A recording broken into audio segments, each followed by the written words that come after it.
Λοιπόν, ήθελα να ξεκινήσουμε, σεβασμιότατε, από αυτό που μου είπατε, από αν μπορέσαμε κατά κάποιο τρόπο να προσεγγίσουμε τη χρονολόγηση της καντήλας που μπαίνει μέσα στο Παναγιωτάφο.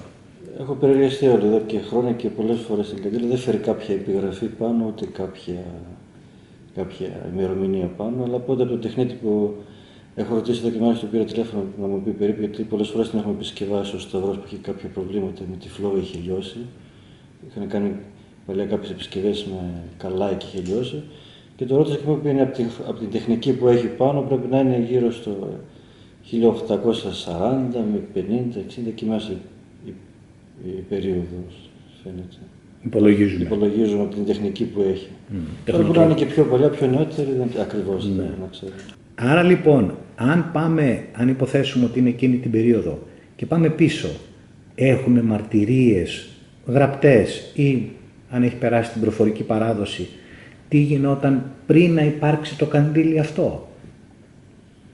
Δεν υπάρχουν. Και στο σκευοφυλάκι που φυλάσσουμε όλα τα κοιμήλια του Νότου Αναστάσεως δεν υπάρχει κάποια δεύτερη καντήλα ή κάποια πιο παλαιά. Είναι η μοναδική που έχουμε. Μοναδική. Και όλα τα κοιμήλια τα πιο πολλά που έχουμε είναι από το 1800, 1750 και 800 τα πιο πολλά. Μπορούμε να κάνουμε λοιπόν υπόθεση πώς γινόταν πριν το τελετουργικό. Έχουμε πηγές, μπορούμε να υποθέσουμε κάτι. Δεν έχουμε κάποιες συγκεκριμένες πηγές. Δεν έχουμε πηγές. Αλλά πάνω κάτω πρέπει να γίνει το ίδιο, διότι ο σκευοφύλακας... Με άλλη καντήλα. Ίσως άλλη καντήλα, ίσως και η ίδια να ήταν πιο παλιά. Λέω πριν να υπάρξει αυτή η καντήλα. Δεν γνωρίζουμε, δεν υπάρχουν μαρτυρίες. Δεν έχουμε γραπτά ντοκουμέντα. Τώρα, από εκεί και μετά, δηλαδή από τότε που υπάρχει καντήλα, που τη χρονολογούμε όπως είπατε και εσείς εκεί περίπου στα μέσα του 19ου αιώνα. Η συγκεκριμένη καντήλα, έχουμε μαρτυρίες ή προφορική παράδοση ότι μέχρι σήμερα χρησιμοποιείται αδιαλείπτως κάθε χρόνο. Ναι, αδιαλείπτως. Αυτό είναι βέβαιο, έτσι. Γιατί δεν υπάρχει άλλη. Είναι μοναδική που έχουμε. Ναι, όχι, λέω μήπως κάποια στιγμή το τελετουργικό της εισόδου της καντήλας, μπορεί η καντήλα να είναι τα μέσα του 19ου αιώνα, αλλά το τελετουργικό να ξεκίνησε 50-60 χρόνια μετά. Όχι, δεν νομίζω. Εσείς λέτε ότι ταυτίζεται με το που ήρθε η... Γιατί τη χρησιμοποιούμε μόνο εκείνη τη μέρα του για δηλαδή το Αγίου Φωτός και μετά την βάζουν πάλι στο σκευοφυλάκι μέσα, διότι δεν χρησιμοποιεί για κάτι άλλο. Είναι αποκλειστικά για εκείνη την τελετή. Για εκείνη την τελετή. Δηλαδή δεν έχει φθορά να πεις ότι κάποιος την επισκευάσει, θα πρέπει να υπάρχουν κάποια καινούργια. Όχι. Και παραμένει. Θέλω να μου μιλήσετε λίγο για τα δικά σας χρόνια όταν πρώτο ήρθατε. Ήρθατε πότε στο Πατριαρχείο? Ήρθα σαν μαθητής στην Πατριαρχική Σχολή το 1986. Σε ηλικία? 13 χρονών. 13 χρονών. Ήρθα στη Δευτέρα Γυμνασίου. Και τελειώσατε τη σχολή? Τελείωσα τη σχολή Γυμνάσιο Λύκη, την Πατριαρχική Σχολή στη Σιών και το 1991 υπηρετώ στο Παναγιωτάφο μέχρι και σήμερα. Δηλαδή εκεί έγινα δόκιμος, μοναχός, διάκονος, ιερεύς και τώρα αρχιερεύς και σκευοφύλακας. Και μέχρι εδώ που έφτασα, ευχαριστώ τον Θεό του που με αξίωσε να περιτώ το μεγαλύτερο διακόνημα να είμαι σκευοφύλακας εγούμενος στο Παναγιωτάφο. Και μάλιστα και τα τελευταία 5 χρόνια που είμαι αρχιερεύς. Και αρχιερέας. Πόσοι σκευοφύλακες εν ζωή υπάρχουν αυτή τη στιγμή? Πρώην, εννοείται. Σκευοφύλακες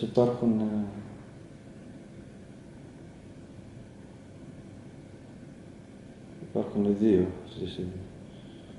Είναι ο Ιορδάνου Θεοφύλακτος και ο Πατριάρχης που ήταν πριν εκλεγεί Πατριάρχης. Δύο σκευοφύλακες. Εν ζωή.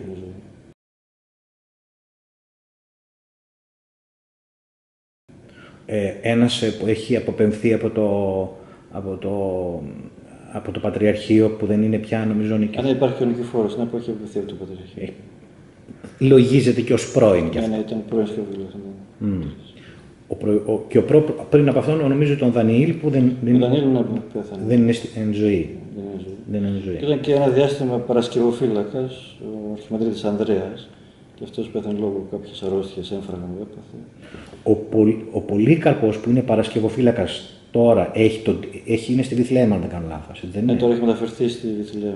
Ωστόσο έχει κρατήσει το παρασκευοφύλακας. Όχι, είναι σκευοφύλακας στη Βηθλεέμ. Άρα παρασκευοφύλακας τώρα ποιος είναι? Αυτή τη στιγμή δεν υπάρχει, είναι κενή η θέση. Είναι κενή η θέση.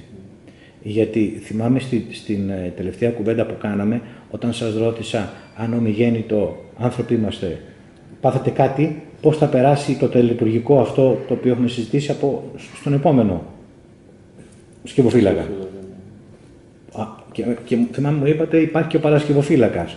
Αλλά τώρα από ό,τι καταλαβαίνω δεν υπάρχει. Το τελετουργικό συνήθως πολύ λίγοι το γνωρίζουν και οι διακονητές που έχουν κάνει στον νέο χρόνο γνωρίζουν όλο το τελετουργικό. Δεν γνωρίζουν όμως ίσως τη λεπτομέρεια. Δεν γνωρίζουν κάποιες λεπτομέρειες συγκεκριμένες, αλλά. Πρακτικά, αν γνωρίζουν μόνο ότι μπαίνει, κάποιοι μου λένε ότι μπαίνει αναμένη, αλλά κάποιοι που ξέρουν ότι μπαίνει σβηστή και ανάβει μέσα, και αυτοί είναι πολύ λίγοι, πάρα πολύ λίγοι, από ό,τι κατάλαβα. Αν άνθρωποι είμαστε, πάθετε κάτι, πώς θα το μάθει ο επόμενος, ποιος θα το πει? Έχουν αστάει. Από ό,τι κατάλαβα, αυτοί που λένε ας πούμε την αλήθεια, τη λεπτομέρεια αυτή δεν την ξέρουν. Δηλαδή, ο Σεβασμιότατος Αρίσταρχος δεν την ξέρει, δεν την ήξερε. Εντάξει, δεν ξέρω ακριβώς μια μικρή λεπτομέρεια. Ναι, αλλά αυτή η μικρή λεπτομέρεια κάνει τη διαφορά όμως. Όχι τη διαφορά, είναι η ουσία. Η λεπτομέρεια αυτή είναι η ουσία. Γιατί άμα δεν την ξέρεις, χαλάει όλη η διαδικασία. Λέτε ότι κάποιος θα ενημερωθεί, αυτό θέλω να μου πείτε? Γνωρίζουν όλο το τελετουργικό, γνωρίζουν. Να το πούμε λοιπόν από την αρχή το τελετουργικό. Εσείς πόσα λεπτά κάθεστε όρθιος που σας βλέπουμε στην τηλεόραση, που έρχεστε βγαίνετε από το σκευοφυλάκιο, κάνετε τον κύκλο, περνάτε μπροστά από την πλάκα της αποκαθήλωσης. Υπάρχει ένα δωμάτιο μπροστά στην πλάκα της Αγίας Αποκαθήλωσης, από εκεί ξεκινάει η καντήλα. Μπροστά είναι ο δραγουμάνος, ο τελετάρχης, δύο καβάσιδες και περνάμε από εκεί με πομπή.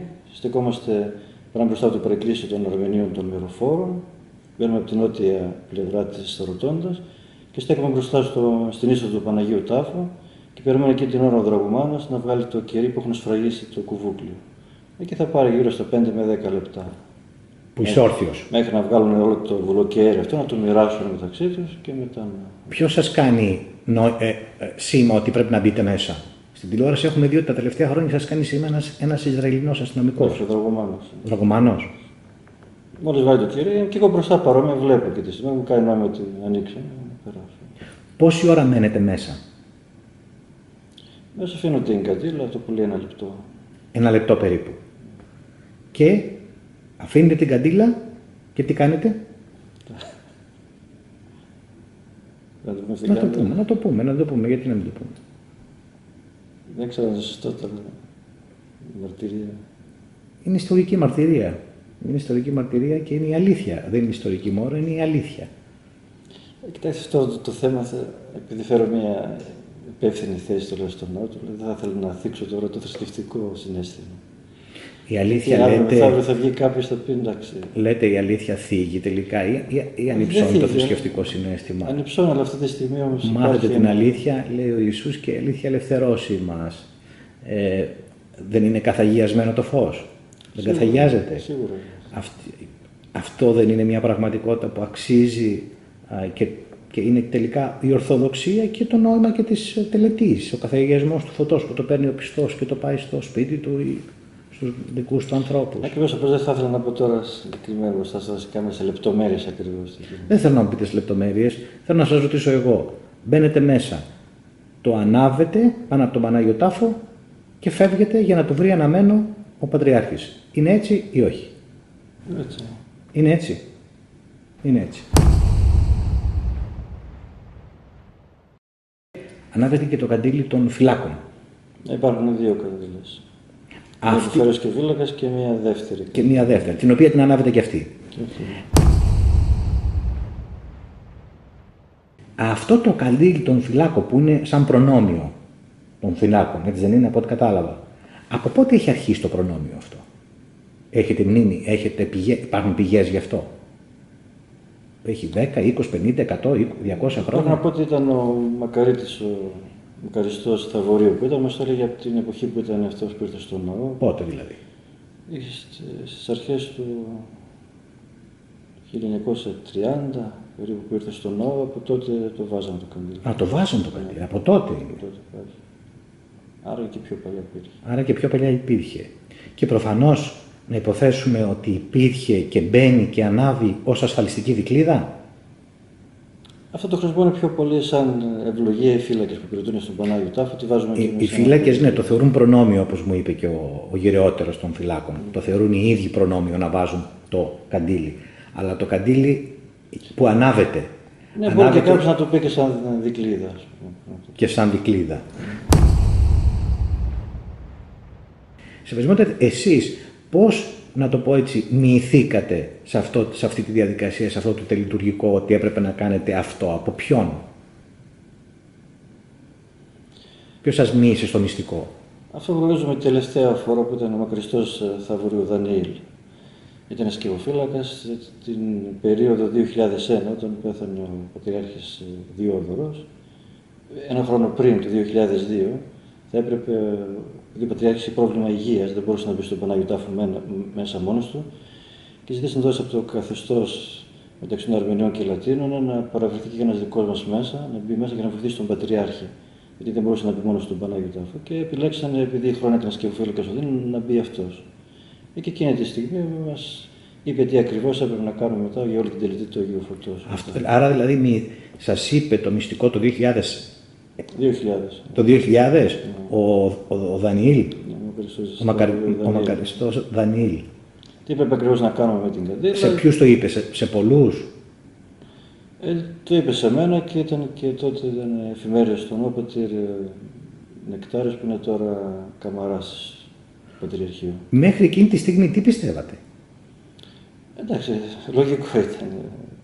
Όλη τη τελετή που γινόταν μέσα, εντάξει, κάθε διακονητής που είναι στον Πανάγιο Τάφο και θα υπηρετήσει μπορεί να καταλάβει, δεν χρειάζεται. Ναι, ξέρατε όμως ότι ξέρατε ακριβώς και τη λεπτομέρεια ότι πρέπει να την ανάψει ο σκευοφύλακας την καντήλα, ή νομίζατε κι εσείς όπως πολλοί ότι μπαίνει αναμένη μέσα? Αναμένω γιατί φαίνεται αν δεν είναι. Άρα δηλαδή όταν σας το είπε ο Δανιήλ δεν νιώσατε έκπληξη? Όχι, εντάξει, απλώς επιβεβαίωση. Επιβεβαίωση. Μπορείτε να μου περιγράψετε τα συναισθήματά σας, πώς νιώσατε? Ήταν κάτι που για σας η πίστη σας μειώθηκε? Όχι καθόλου.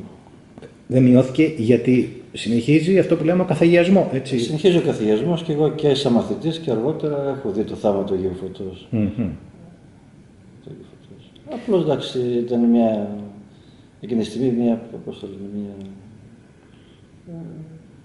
αυτό που πιστεύαμε και βλέπαμε στον ναό που ψεζόμαστε τι ακριβώς γίνεται. Η υποψία επιβεβαιώθηκε? Επιβεβαιώθηκε ακριβώς πώς γίνεται ακριβώς η τελετή. Εσείς από εκεί και πέρα ποιους άλλους μοιήσατε? Έχετε μοιήσει άλλους μοναχούς ή... Όχι, κανένα. Δεν το έχετε πει σε κανέναν? Όχι.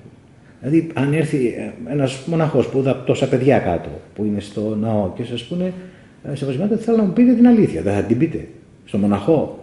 Θα πω μέχρι το σημείο. Πηγαίνω την καντήλα μέσα στον Πανάγιο Τάφο. Αυτό. Τώρα σε λεπτομέρειες δεν πρέπει. Και όμως κάποιοι το ξέρουν.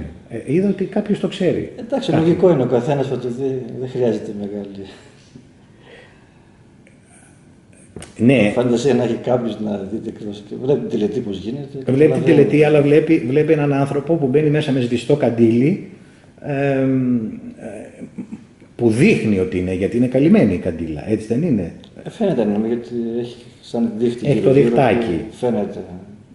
Ας πούμε, τόσος κόσμο που είναι φύλακες δεξιά-αριστερά, άνετα μπορεί κάποιος να δει την καντήλα. Ας πούμε η περίπτωση που έγινε και πρόσφατα που σας το είπα πάλι το Μάρτιο, όπου ένας φύλακας επιτέθηκε σε έναν Αρμένιο επίσκοπο, ο οποίος ο επίσκοπος είπε ότι ο Πατριάρχης ανάβει τα κεριά του από το καντήλι. Και το έχει δει και ο ίδιος μπροστά του. Και πετάχτηκε, το είδαμε και στην τηλεόραση, ένας φύλακας και με πάθος υποστήριξε το θαύμα. Ότι λες ψέματα και είναι θαύμα. Αυτός γιατί το έκανε, δεν το ξέρει? Ίσως δεν το ξέρει. Δεν το ξέρει ή ψεύδει. Είναι καινούριος φύλακας. Είναι καινούριος. Άρα υποθέτεται με βεβαιότητα ότι δεν το ξέρει, γιατί έχει σημασία αυτό. Αν αντέδρασε από γνώση ή από άγνοια. Από άγνοια. Έχετε νιώσει την ανάγκη να πάνε. Αλλά και εγώ να είμαι στη θέση του εκείνη και εγώ θα αντιδρούσα τώρα, να πηγαίνω μέσα στον Πανάγιο Τάφο και να. Θα αντιδρούσατε έτσι? Εντάξει, όχι με αυτόν τον τρόπο. Μπορεί να το σταματούσα εκείνη τη στιγμή μέσα στον Πανάγιο Τάφο, αν θέλει να δώσει κάποια συνέντευξη, οτιδήποτε εκτός ναού. Αλλά μέσα στον Πανάγιο Τάφο και την αντίδραση. Αν το έλεγε δηλαδή έξω, δεν θα σας πείραζε? Αυτό εννοείται? Τη στιγμή παρουσία μπροστά μου δεν θα το δεχόμουν. Όχι, αν ήταν εκτός, στην αυλή ή στο καπαλού. Εντάξει, δεν θα αντιδρούσα. Δεν θα αντιδρούσατε. Σας πείραξε το που ελέγχθη πάνω στον Πανάγιο Τάφο αυτό? Ναι, το μέσα στον Πανάγιο Τάφο τώρα μπροστά και ήταν και ο φύλακας μπροστά ακριβώς στον ελέγχθη. Τώρα, μπροστά στην κάμερα τώρα. Δεν ήταν. Ναι, αλλά δεν υποστήριξε μια αλήθεια. Την αλήθεια δεν είπε. Αυτό προσπαθούμε, εντάξει, απλώς να μην πούμε τώρα σε λεπτομέρειες, δεν θέλουμε να θίξουμε το θρησκευτικό συναίσθημα του κάθε άνθρωπος που έρχεται, ξεκινάει πολλά, θα έρθει, άλλος έχει εμπειρίες που έχει βιώσει, έχει κάνει τώρα. Άρα θέλετε να μου πείτε, ας το καταλάβει ο πιστός είτε από την ευχή, είτε με τη λογική του. Ο καθένας μπορεί να το καταλάβει με τη λογική του, αν διαβάσει την ευχή. Αν διαβάσει την ευχή, αλλά να μην του το πούμε εμείς. Δεν χρειάζεται τώρα να πούμε σε λεπτομέρειες ακριβώς ότι γίνεται και αυτό. Ο κάθε πιστός, αν μελετήσει την ευχή του Αγίου Φωτός, όλη την τελετή, καταλαβαίνει το θρησκευτικό κομμάτι, καταλαβαίνει τι ακριβώς. Δεν χρειάζεται να πούμε σε λεπτομέρειες τι ακριβώς γίνεται και πώς γίνεται. Θα μου εντάξει, ο κάθε άνθρωπος μπορεί να το δει και να το νιώσει. Εξαρτάται από σε προσωπικό επίπεδο. Αλλά μιλάμε για την αφή, για το πώς ανάβει. Αυτό αφαιρέθηκε η φράση. Υπάρχουν δύο, πώς ανάβει η Αγία Κανδύλα και πώς αγιάζεται. Υπάρχουν δύο διαφορετικά. Σωστό. Το πώς αγιάζεται, αφού κατεβαίνει η Θεία Χάρις, είναι θαύμα. Είναι αυτό. Πολύ ωραία. Με αυτή την έννοια το θαύμα. Σύμφωνοι. Το πώς ανάβει όμως δεν είναι θαύμα. Όχι, εννοείται. Αυτό λοιπόν δεν μπορούμε να το πούμε?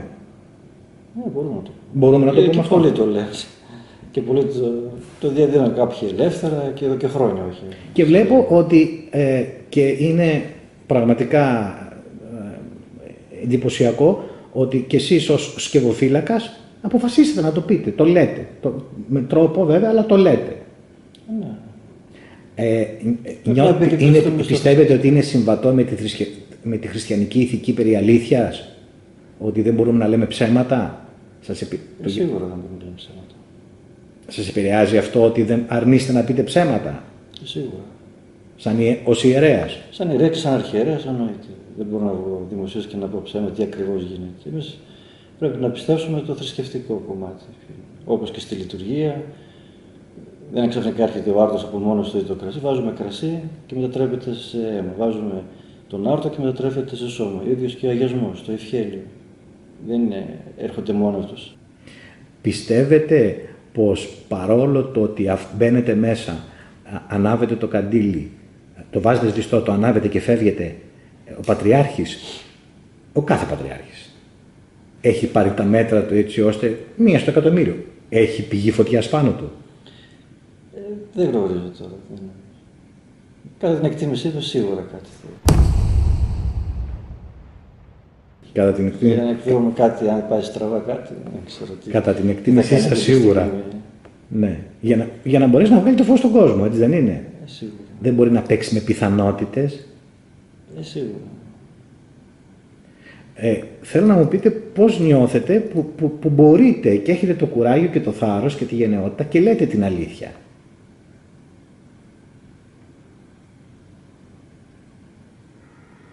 Εντάξει, δεν μπορούμε. Είναι γνωστό είναι. Ο κάθε χριστιανός που θα καταλαβαίνει τι ακριβώς γίνεται. Δεν μπορούμε να πούμε τώρα πηγαίνουμε στον Πανάγιο Τάφο και κάνουμε θαύμα. Πηγαίνει ο Πατριάρχης, ο κάστος Πατριάρχης μας στον Πανάγιο Τάφο και προσεύχεται και ανάβει η φλόγα μόνη του. Είναι κάποια πράγματα που δεν στέκουν με τη λογική. Άλλο το θαύμα που θα βιώσει κάποιος άνθρωπος και θα δει προσωπικά και άλλο τώρα το ακριβώς πώς ξεκινάει όλη η τελετή. Άρα λοιπόν, θαύμα είναι ο καθαγιασμός, φυσική διαδικασία είναι το άναμα της φλόγας. Ναι. Έτσι. Άρα τα ξεχωρίζουμε, δύο διαφορετικά πράγματα.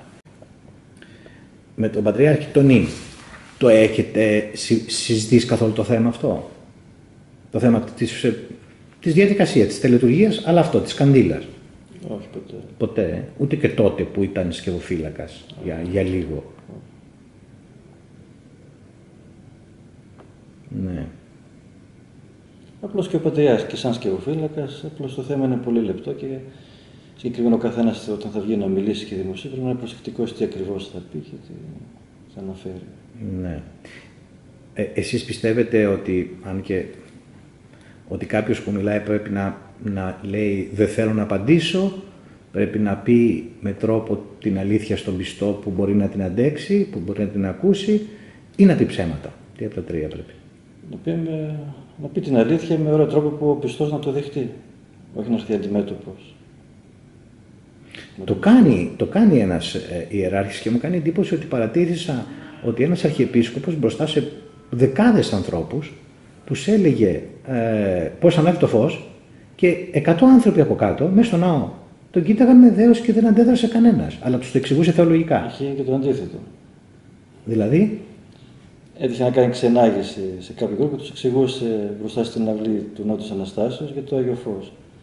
Και έτυχε δίπλα εκεί να υπάρχει ένα γκρουπ αλληνομερολογίτες. Ναι. Και ορμήξαν να πάνε να το χτυπήσουν. Αν δεν ήμουν μπροστά να το σταματήσω, τον είχαν χτυπήσει. ποιον? Τον Εκάστη, το Θεοφάνη. Το Θεοφάνη. Ναι. Έγινε τέτοιο πράγμα? Να το χτυπήσουν? Ναι, τον επιτεθήκανε. Αν δεν ήμουν αυτή τη στιγμή μπροστά και κάποιοι πατέρες και να τους προστατεύσουν, θα τον είχαν χτυπήσει. Με τόσο μίσο του ορμήξανε πάνω, τον έφερε ότι δεν είναι θαύμα του Αγίου Φωτός. Αν δεν ήμασταν μπροστά, τον είχαν χτυπήσει. Μπήκατε στη μέση? Ναι. Άρα είναι και επικίνδυνο. Ναι.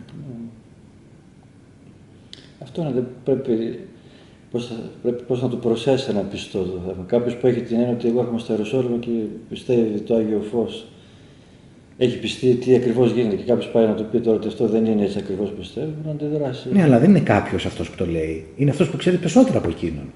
Εσείς ξέρετε περισσότερα από τον καθένα. Και θα έρθω εγώ και θα σας πω ότι δεν είναι έτσι. Δηλαδή, πώς πρέπει να είναι θέλει λίγο θράσος να σας πω εγώ τι γίνεται και δεν. Όμως γίνεται. Αυτό που το αποδίδεται στο θρησκευτικό φανατισμό. Πιο πολύ. Στο θρησκευτικό φανατισμό και στην άγνοια κάποιος που δεν γνωρίζει το θεολογικό. Ναι, στην άγνοια, αλλά του το λέτε, του το εξηγείτε. Και το είναι δύσκολο, κάποιος μπορεί να το καταλάβει. Πιστεύετε ότι αυτή είναι σωστή θρησκευτικότητα? Όχι. Είναι θρησκοληψία. Είναι θρησκοληψία. Ναι. Αυτό που έγινε το περιστατικό, το οποίο τώρα μαθαίνω από εσάς, σας επηρέασε, σας φόβησε? Όχι, δεν με φόβησε. Δηλαδή έγινε χειροδικία, το άπλωσαν χέρι? Ναι, μην ξαναπάμε. Και μάλιστα φίλοι τον βρίζανε, προδότη, και τι δεν άκουσε εκείνη τη μέρα. Εγώ θέλω όμως να σας ευχαριστήσω μέσα από την καρδιά μου, γιατί μου μιλήσατε με λόγο θεολογικό, μου εξηγήσατε σε τι συνίσταται το θαύμα του Αγίου Φωτός, γιατί όμως ονομάζουμε τελετή αφής του Αγίου Φωτός και όχι θαύμα. Θέλω να σας ευχαριστήσω γιατί μου εξηγήσατε επιπλέον ποια είναι η τελετουργία ακριβώς και πώς ανάβει, και στη συνέχεια ότι καθαγιάζεται το Άγιο Φως, με τη χάρη του Αγίου Πνεύματος και βέβαια με την ευχή, η οποία δεν πρέπει να την υποτιμούμε, έτσι δεν είναι? Και εύχομαι όλο αυτό να καταλήξει σε κάτι που ίσως, δεν ξέρω θα το πω έτσι όπως το σκέφτομαι, να λυτρώσει λίγο την αδελφότητα, να λυτρώσει, να φύγει από πάνω σε αυτό το βάρος ότι πρέπει κάτι να κρύβει. Δεν ξέρω τι λέτε εσείς. Δεν κρύβομαι κάτι. Δεν το κρύβετε? Δεν κρύβεται. Είναι αλήθεια ότι στην επικοινωνία που είχαμε, Απλώς προσπαθεί ο καθένας τώρα στην πρώτη, σας πίεσα λίγο. Ναι, πρώτη. Είναι αλήθεια ότι πιεστήκατε λίγο. Και νομίζω είδα και μια, όταν μου το είπατε, δεν ξέρω μπορεί να κάνω λάθος, είδα και μια συγκίνηση έτσι στο βλέμμα σας. Με την έννοια ότι λέγατε κάτι, λέγατε μια αλήθεια. Δεν μπορούσατε να πείτε, μάλλον να το πω αλλιώς, δεν μπορούσατε να πείτε ψέματα. Δεν μπορώ να το πω. Δεν μπορείτε να πείτε ψέματα. Όχι. Αυτό σας τιμάει. Ειλικρινά σας τιμάει σε δοσμήματατε. Και ελπίζω και εύχομαι να μην υπάρχει μέσα σας η λέξη φόβος. Όχι, σε καμιά περίπτωση. Χαίρομαι.